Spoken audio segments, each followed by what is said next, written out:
Son zamanlarda her sabah aynı şey. Uyanıyorum ama yataktan çıkamıyorum. Bir şeyler yapmak istiyorum ama enerjim yok.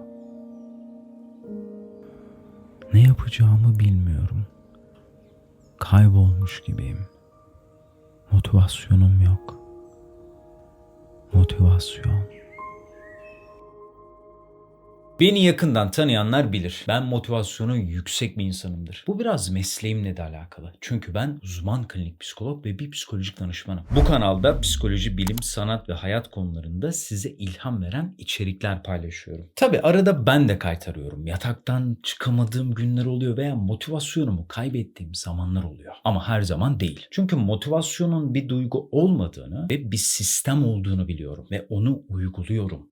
Ve bugün bu sistemi sizinle paylaşacağım. Ve bu videoyu izledikten sonra anlayacaksınız ki aslında bu işin A'sı, B'si, C'si yok. Formül basit. Ve videoyu bitirince motivasyonunuzu yüksek seviyede tutabilecek ve uzun vadede stabil hale getirebilecek şeyleri öğreneceksiniz. O yüzden arkanıza yaslanın ve beni can kulağıyla dinleyin. Şimdi şuradan başlayalım. Motivasyon nedir? Motivasyonu ben yaşamaya değer bir amaç uğruna savaşma gücü olarak tanımlıyorum. Sabahları erkenden kalkmak için bir sebebiniz vardır. Ama sizi o sıcacık yatağınızdan kaldıran, üzerinizdeki o battaniyeyi çekip alan şey işte o motivasyondur. Şimdi herkesin adı gibi bildiği içsel ve dışsal motivasyonumuz var. Bu aslında motivasyonu daha iyi anlamak için yapılan bir sınıflama. Bu ikisi herkeste var ama hangisinin ön planda olduğu kişiden kişiye göre veya durumdan duruma göre değişebiliyor. Örneğin benim içsel motivasyonum ön plandayken senin dışsal motivasyonun ön planda olabiliyor ve bunlar bizim davranışlarımızı yönlendirebiliyor.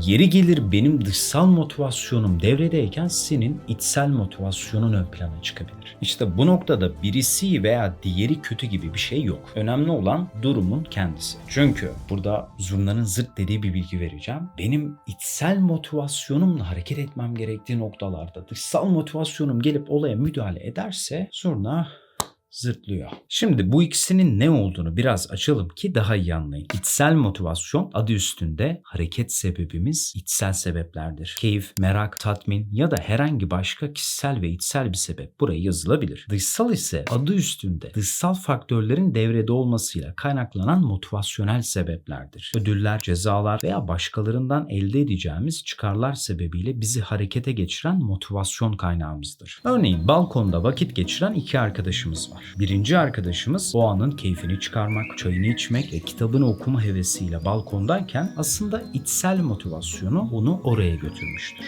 İkinci arkadaşımız ise bunları yaparken aslında bu etkinliğini Instagram hikayesinde paylaşma ve beğeni alma düşüncesiyle orada bulunuyordur. Yani dışsal motivasyonu onu oraya götürmüştür. Peki hangisi daha önemli? Bence böyle bir sorunun sorulmaması lazım. Her ikisi de önemli. Kabul ediyorum birisi bir tık daha önemli. Ona birazdan geleceğiz. Ama her ikisine de sahip olmamız gerekiyor ki ihtiyacımıza göre onları kullanabilelim. Peki neden? Motivasyonun bir sistem olduğunu söylemiştik. Yani basit bir dürtü değil aslında. Şimdi bunu bilimsel bir araştırmada yer alan bir şema üzerinden çok basit bir şekilde anlatacağım. Bu kısmı iyi dinleyin. Çünkü bunu anladığınızda motivasyonunuzun beyninizde nasıl çalıştığını daha iyi anlayacaksınız. Öncelikle motivasyon isteyen bir şey var diyelim. Harekete geçmemiz lazım. Enerji gerekiyor. Beynimiz ne yapıyor biliyor musunuz? Bunun bedelini hesaplıyor. Sonra biz bu işten ne kazanacağız? Onu hesaplıyor ve bunları karşılaştırırken ne yapıyor biliyor musunuz? Fizyolojik durumumuz gibi içsel faktörleri göz önünde bulunduruyor. Çevreye göz atıyor ve son olarak geçmiş deneyimlerimizi de hesaba katıyor. Ve bu hesaplama sonucunda oluşan kazanç bedelden fazla ise motivasyon artıyor. Eğer bedel kazançtan fazla ise bizler hedefe yönelmeyebiliyoruz. Vazgeçebiliyoruz veya erteliyoruz. Şimdi çok ince bir bilgi geliyor. Kulaklarınızı 4 hatta 5 açın. Eğer motivasyonumuz harekete geçmeye değer bir tablo görürse davranışı yapıyoruz ve motivasyonun bileşenlerinden hedefimiz oluşuyor. Eğer bu hedefimiz ne kadar net ve ulaşılabilir olursa bunu gözümüzde büyütmüyoruz. Enerjimiz düşmüyor ve bu sayede hedefimizden emin olabiliyoruz. Bu da motivasyonun bir diğer bileşeni olan yoğunluğunu, yani ona aktardığımız tutkuyu, enerji miktarını etkiliyor. Yani hedefimize daha fazla motivasyonla hareket edebiliyoruz. Süreç içerisindeyken de beynimiz tekrardan bedel kazanç analizi yapıyor. Ve hedefin netliği, ulaşılabilirliği ve yoğunluğundaki enerjimize göre de tekrar motivasyonumuzu istenilen düzeyde koruyabiliyoruz ve bir diğer bileşen olan süreklilik kazanıyoruz. Ve süreklilik hepimizin duyduğu gibi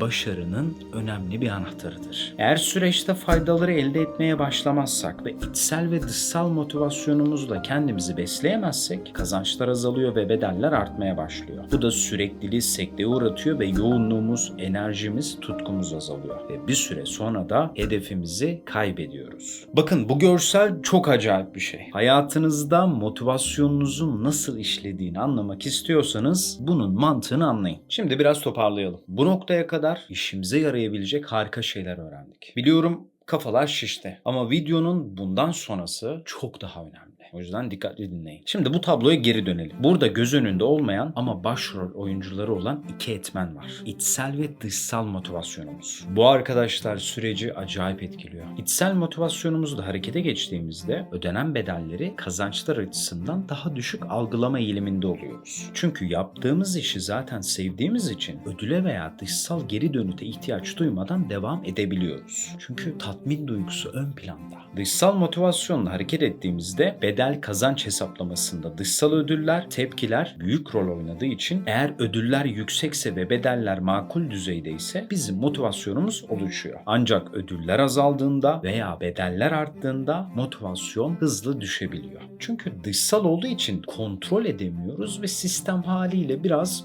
değişken oluyor. Ki literatürde bunu gösteren çalışmalar var. Peki ideal motivasyon nedir? Sorusunun cevabını not alıp geliyor. İçsel motivasyonun güçlü olduğu, dışsal motivasyonun destekleyici rol oynadığı bir denge. Ve şimdi akıllardaki o soru. İçsel motivasyonumuzu nasıl geliştiririz? Videonun son ve en önemli kısmı burası. Kulağınızı bilmiyorum artık kaç açıyorsunuz ama beni iyi dinleyin. 1. Kendini tanı. İçsel motivasyonun temelinde yaptığın işin anlamlı olması yatıyor. Eğer bir şey senin için kişisel değerlerine ve hedeflerine hizmet ediyorsa ondan aldığın tatmin artıyor. O halde ben daha büyük resimde kişisel değerlerimi ve hayat hedeflerimi bulmam lazım. Bunun yolu da kim olduğumu bulmaktan geçiyor. Yaşamına bir anlam katıp o doğrultuda ilerlemekten, bir vizyon sahibi olmaktan, kendini tanımaktan, karanlıklarına dalıp kendinle barışık olmandan geçiyor. Şimdi gelelim bir diğer önemli şeye. Hayattaki anlamına, amacına hizmet eden neden sorusunun cevabını bulmak. Ki bu sayede nasıl sorusu kendiliğinden kolaylaşıyor. Bu sorunun cevabı ailen, sevdiklerin, ilerideki ailen, arkadaşların, hayattaki değerlerin, hayattaki vizyonun, buraya sizin için anlamlı olan her şey yazılabilir. Neden sorusuna cevap vermek önemli çünkü bu soru sizi hayatsal yolculuğa çıkartıyor. 3. Hayat anlamına, amacına hizmet eden yaşamsal değerlerin olacak. Kibar ol, sıkı çalış, sürekli gülümse, pes etme, asla öğrenmekten vazgeçme gibi pozitif mottoların olacak. Bunlar hayatta sana bir duruş kazandırıyor. 4. Vizyonun için sistemli ve programlı çalışacaksın. Bu sayede ilerleyişin kontrol altında olacak ve her zaman yolunda yol alacaksın. Başkalarınla kendini asla kıyaslamayacaksın. Tek yarıştığın kişi